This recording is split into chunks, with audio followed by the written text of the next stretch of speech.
Okay.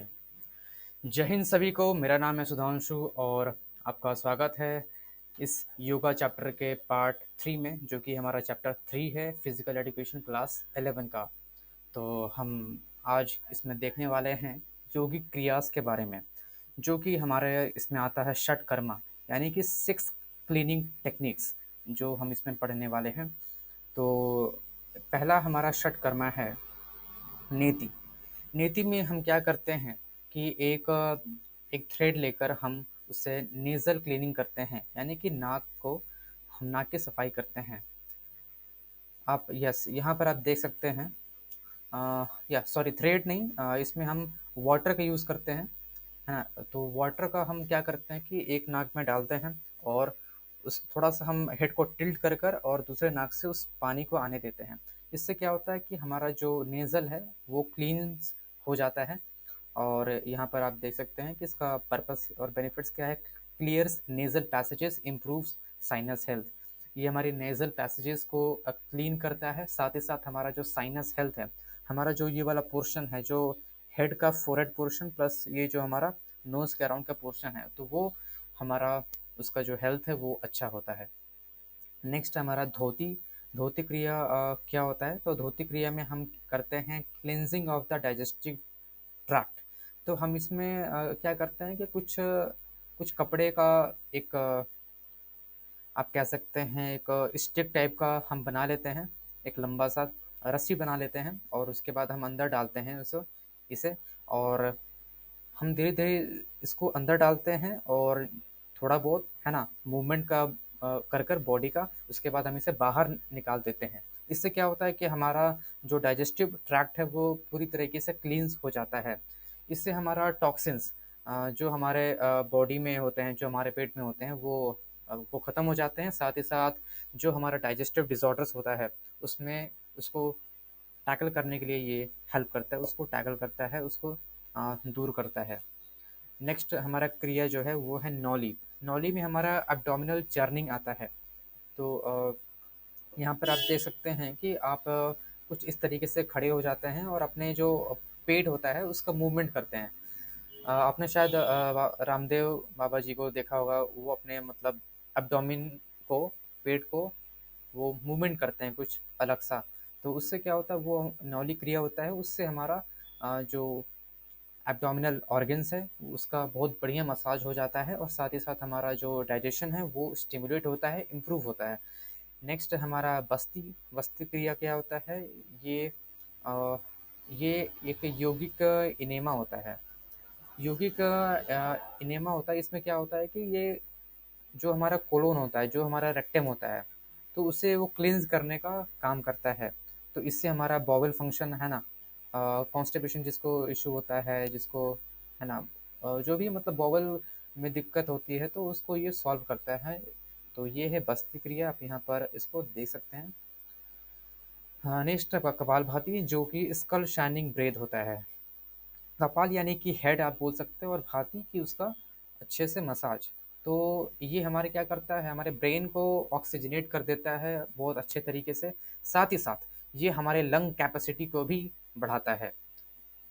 तो yes, तो ये हमारा जो क्रिया है ये कपालभाति क्रिया हो गया। और लास्ट है हमारा त्राटक।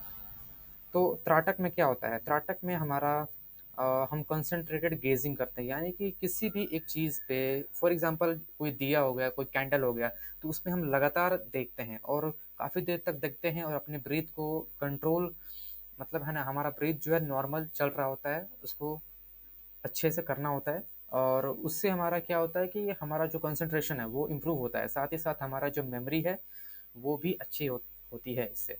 तो ये हमारा त्राटक क्रिया हो गया। आप देख सकते हैं कि आपको वज्रासन में यहाँ पर सीधा स्ट्रेट बैठ जाना है और उसके बाद अपने कम से कम अराउंड 70 to 80 सेंटीमीटर के बीच में आपको एक कैंडल रखना है। और वो भी आपके जो फोर हेड है, आपका जो आइज़ है, उसके एकदम स्ट्रेट होना चाहिए। और उसके बाद अपना जो ये त्राटक क्रिया है उससे आप स्टार्ट कर सकते हैं। तो ये हमारा कुछ क्रिया हो गया षटकर्मा में जो कि आता है 6 cleansing techniques. Okay, I hope आपको यहाँ तक समझ में आ गया होगा। नेक्स्ट है हमारा प्राणायाम। And asanas type. तो प्राणायाम के कुछ टाइप्स होते हैं, जैसे कि अनुलोम विलोम, ऑल्टरनेट नोस्ट्रल ब्रीदिंग होता है।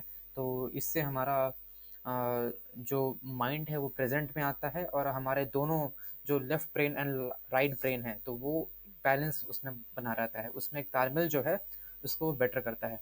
नेक्स्ट हमारा कपालभाति, तो वही चीज़ होगी, forceful acceleration with stomach engagement. हम स्टोमिक का यूज़ कर कर हम कैसे है ना, हमें फोर्सफुल एक्सलेशन करना पड़ता है।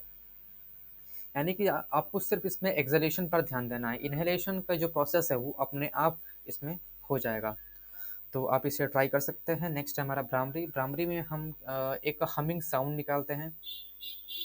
हम हमिंग साउंड फॉर एग्जांपल कि हम अपने जो तीनों उंगलियां हैं उसको यहाँ पर रखकर, और जो अपना इंडेक्स फिंगर है उसको ऊपर रखकर, और थंब से दोनों कानों को बंद कर कर हम भ्रामरी का जो हमिंग साउंड है वो निकालते हैं।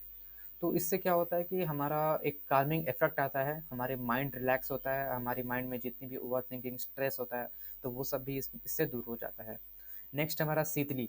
शीतली क्या होता है कि शीतली में हम अपने टंग को रोल कर देते हैं और उससे ब्रीथ लेते हैं। जैसे कि फॉर एग्जांपल अगर हम अपना जीभ निकालते हैं ऐसे, तो हम उससे एक रोल कर देते हैं, एक लीव्स की तरह उसको बना देते हैं। उससे क्या होता है कि अगर हम उसको मतलब सारा सांस छोड़कर अगर हम उस छोटे से स्पेस से सांस लेते हैं तो उससे क्या होता है कि अंदर में ठंडी हवा जाती है। और उसके बाद अगर हम नाक से या मुंह से सांस छोड़ते हैं, स्पेशली ज़्यादा अच्छा रहेगा कि आप नाक से ही एक्सेल करें। तो उससे क्या होगा कि हमारा जो बॉडी है वो कूलिंग एंड कामिंग इफेक्ट पड़ेगा उस पर। और स्पेशली ये गर्मी के दिनों में करना चाहिए, जो कि हमारे लिए बहुत ही यूज़फुल होगा। नेक्स्ट हमारा आसनास कैटेगरीज। आसनास के कैटेगरीज में हमारा आता है कल्चरल। इसमें हमारा फुल बॉडी वर्कआउट होता है। मेडिटेटिव एंड रिलैक्सेटिव, तो इसमें हमारा मेंटल रिजुविनेशन होता है, यानी कि ये ज़्यादातर मेंटली हमें हेल्दी करता है, उसमें हमें इफ़ेक्ट करता है। नेक्स्ट है थेरेपैटिक। तो थेरेपैटिक वो आसनास होते हैं जो कि कोई कुछ ना कुछ इश्यूज होते हैं, फॉर एग्जांपल पोस्चर्स को लेकर, कहीं कहीं पर कुछ दर्द हो गया तो उसको वो क्योर करने में हेल्प करता है, क्योर एलिमेंट्स। तो ये हमारा प्राणायाम एंड आसनास टाइप में आ गया है। नेक्स्ट है हमारा active lifestyle and stress management through yoga. तो यहाँ पर कुछ योगा के बेनिफिट्स बताए गए हैं, जैसे कि इससे हमारा फिजिकल फिटनेस जो है वो इन्हांस होता है। इससे हमारा एंग्जाइटी कम होता है, साथ ही साथ हमारा माइंडफुलनेस जो है प्रमोट होता है ना। हम एक मेडिटेटिव स्टेट में हम रहते हैं, अगर हम उसमें रहते हैं कुछ देर के लिए तो उससे हमारा माइंड जो है वो काल्म होता है, शांत होता है, और हम उसके बाद कुछ भी अपना काम जो है वो अच्छे से कर सकते हैं। तो ये हो गई। नेक्स्ट है हमारा improve sleep and emotional resilience. इससे हमारा स्लीप बेटर होता है, साथ ही हमें एक इमोशनल स्टेबिलिटी, इमोशनल रेजिलियंस है ना, कुछ ना कुछ इमोशंस को सहने की हमें क्षमता हमारे अंदर आती है। साथ ही साथ strengthen muscles and increases flexibility. इससे हमारे मसल्स जो है वो स्ट्रांग होते हैं, और साथ ही साथ हमारी बॉडी को एक फ्लेक्सिबिलिटी, एक लचीलापन मिलता है। तो ये हो गया हमारा active lifestyle and stress management through yoga. तो ये कुछ योगा के हमारे बेनिफिट्स हो गए हैं। ओके, तो लास्ट टॉपिक हमारा हो गया, हमारा है सम योगिक आसनास। तो हम कुछ इसमें आसनास देखने वाले हैं, जैसे कि यहाँ पर कुछ आप देख सकते हैं, सुखासन ये हो गया, तड़ासन में कुछ ऐसा होता है, पद्मासन हो गया, सशंक आसन हो गया, नौकासन हो गया, वृक्षासन हो गया। तो सबसे पहले हम सुखासन देख लेते हैं कि इसका आखिर बेनिफिट क्या है। तो इससे हमारा फोकस इंप्रूव होता है, साथ ही साथ हमारी लेग की जो स्ट्रेंथ है वो बढ़ती है। तड़ासन में ये तड़ासन हो गया, इससे हमारा हाइट जो है ये इंक्रीज होता है, इन्हेंस होता है, साथ ही साथ इसमें हमारे लेग की स्ट्रेंथ भी बढ़ती है। नेक्स्ट है पद्मासन। पद्मासन में हमारा जो कंसंट्रेशन है वो बढ़ता है हमारे माइंड का। साथ ही साथ हाँ, ये कई बार अर्थराइटिस जैसी सिचुएशन को क्योर करने में भी हेल्प करता है पद्मासन। नेक्स्ट है सशंकासन। सशंकासन में हमारा फ्लेक्सिबिलिटी बढ़ता है बॉडी का, हमारे बैक का स्पेशली फ्लेक्सिबिलिटी बढ़ता है, साथ ही साथ हमें एक मेंटल काल्मनेस हमारे अंदर आता है। क्योंकि ये जो पोज है ये कहीं ना कहीं एक सरेंडर वाला पोज आता है। जैसे हम मंदिर में जाकर कहीं ना कहीं कुछ इस तरीके से ही हम लोग प्रे करते हैं। तो शशंकासन में हम जब हम बैठते हैं तो उससे एक मेंटल कामनेस आती है, क्योंकि वो कहीं ना कहीं मेंटल सरेंडर को भी शो करता है कि कहीं, है ना, अगर हम मेंटल सरेंडर करते हैं भगवान के सामने, तो उससे हमारा मेंटल हेल्थ अच्छा रहता है और मेंटली हम लोग काम होते हैं। नेक्स्ट है नौकासन। नौकासन नौकासन वर्ड आया है नाव से, है ना। नाव यानी कि कुछ नाव जैसा शेप यहाँ पर बना हुआ है, और इससे इसको करने के बाद हमारा जो कोर स्ट्रेंथ है, यानी कि हमारा जो कोर का मतलब हो गया हमारा एब्डोमेन का, जो एब्डोमेन और हमारे जेनिटल्स का जो बीच वाला रीजन हो गया, उससे हम कोर कह सकते हैं। तो उसका हमारा स्ट्रेंथ बढ़ता है, साथ ही साथ हमारा ऑर्गन्स का जो है फंक्शंस इंप्रूव होता है। नेक्स्ट है वृक्षासन। वृक्षासन से हमारा न्यूरोमस्कुलर कोऑर्डिनेशन बढ़ता है, हमारे अंदर बैलेंस का डेवलपमेंट होता है। तो इसलिए वृक्षासन हमारे लिए बहुत ज़्यादा ज़रूरी है। नेक्स्ट है गरुड़ासन। गरुड़ासन यानी कि गरुड़ आसन में हमारा क्या होता है कि फ्लेक्सिबिलिटी इससे हमारा बढ़ता है, और फ्लेक्सिबिलिटी लचीलापन बॉडी का बढ़ता है, और साथ ही साथ जो काफ का स्ट्रेंथ होता है, जो लोअर जो है ना, ये जो रीज़न होता है, जो पैर का ये वाला रीज़न होता है, इसे हम काफ बोलते हैं, और इसका जो स्ट्रेंथ है वो भी बढ़ता है। तो इसमें ये हमारा हो गया कुछ योगिक आसनास। तो हमने ये जो चैप्टर है ये कंप्लीट कर लिए हैं, और ये जो वीडियो है ये है पार्ट 2।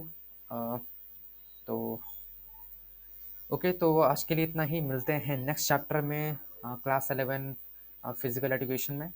तो ओके, तो आज के लिए इतना ही। Thank you. जय हिंद, जय भारत।